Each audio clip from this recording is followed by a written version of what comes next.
اكتر العاب تشد في الجيمز كون الاخير. اول لعبه هي بروجكت سبيكترم. اللعبه بيطوروها نفس مطورين دلتا فورس، وعباره عن سرفايفل هورر فيرست بيرسون شوتر بي في اي وبي في بي، ولسه منزلهاش تاريخ اصدار لحد دلوقتي. تاني لعبه اونيموشا واي اوف ذا سورد. اللعبه شكلها هتبقى مزيج ما بين إلدن رينج وجوست اوف تسوشيما. اللعبه متوقع انها تنزل 2026 بس لسه ملهاش موعد محدد.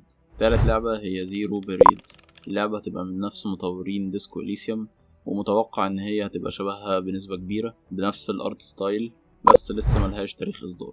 رابع لعبة هي بلاك ميس جون كوي. اللعبة من تطوير جيم ساينس، الناس اللي طورت بلاك ميس ووكونج، ولسه منزلهاش اي جيم بلاي وبرضه ملهاش تاريخ اصدار. خامس لعبة هي فالور مورتس. اللعبة من نفس مطورين جوست رانر، وهتبقى فيرست بيرسون سولز لايك، ومتوقع ان هي تنزل في 2026 بس لسه ملهاش تاريخ محدد. سادس لعبة هي Resident Evil Requiem. اللعبة نزلوا لها تريلر جيم بلاي، وشفنا بعدها الديمو نزل على طول. اللعبة هتنزل بتاريخ 27 فبراير 2026. وبس، لو عجبك الفيديو متنساش تعمل شير ولايك وسبسكرايب، وتبطل تسكرول عشان وقتك بيضيع. سلام.